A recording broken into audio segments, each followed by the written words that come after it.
2008 साली रेल्वे भरती दरम्यान झालेल्या आंदोलनामध्ये त्यांच्यावरती गुन्हा दाखल झालेला होता आणि त्या गुन्ह्यातून त्यांची निर्दोष मुक्तता झाली आहे। पुराव्यांअभावी राज ठाकरे यांची ठाणे सत्र न्यायालयानं निर्दोष मुक्तता केलेली आहे। राज ठाकरे यांना कथित चिथावणी दिल्याच्या आरोपातून निर्दोष मुक्त करण्यात आलेला आहे।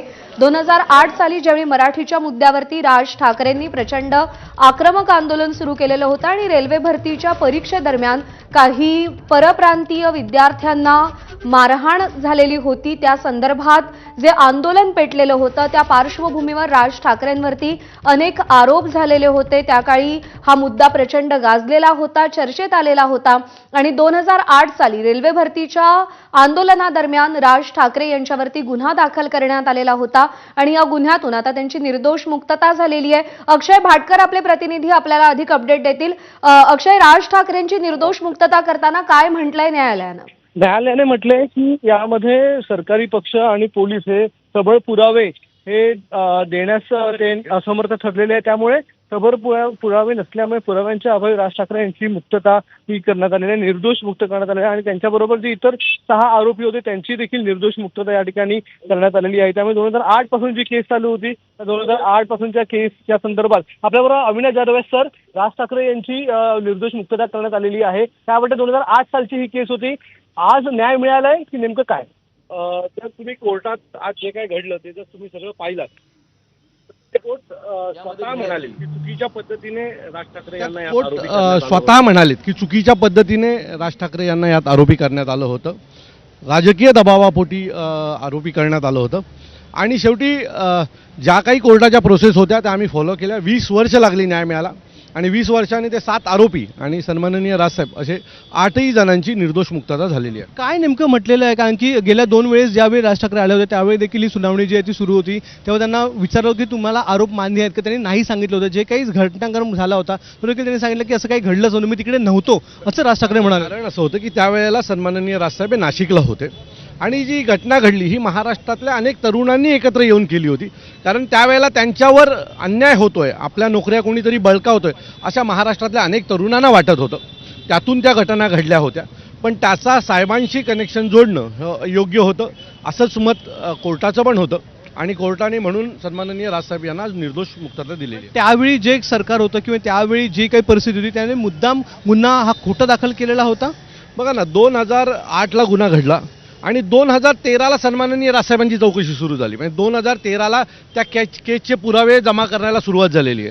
सो याच्यातून एक कळतं की राजसाहेबांना या प्रकरणामध्ये अडकवण्याचा प्रयत्न करण्यात आला होता आणि शेवटी जे काय आहे ते कोर्टासमोर आज उघडं झालंय।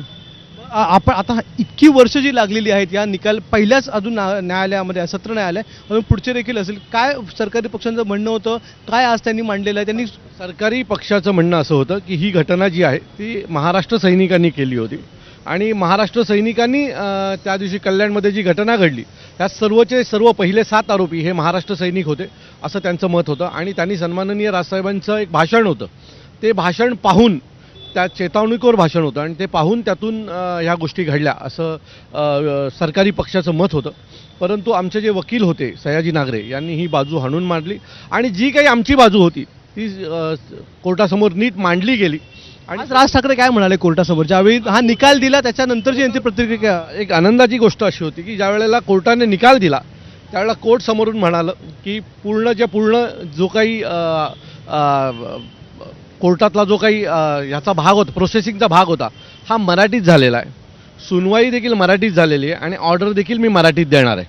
सो मला असं वाटतं की कोर्टाला पण कळलं की महाराष्ट्रातला मराठीवर प्रेम करणारा सगळ्यात जर मोठा नेता कोण असेल तर ते सन्माननीय राजसाहेब। कोर्टानेही आज सगळी प्रोसेस ही मराठीत केलेली आहे। राज ठाकरेंची प्रतिक्रिया काय होती ज्यावेळी त्यांनी हा निकाल ऐकला? त्यानंतर ते हसले आणि ज्यावेळेला ते मराठीबद्दल बोलले तर त्यांनाही बरं वाटलं असेल की माझ्या महाराष्ट्रात मराठीला पहिलं प्राधान्य आहेच।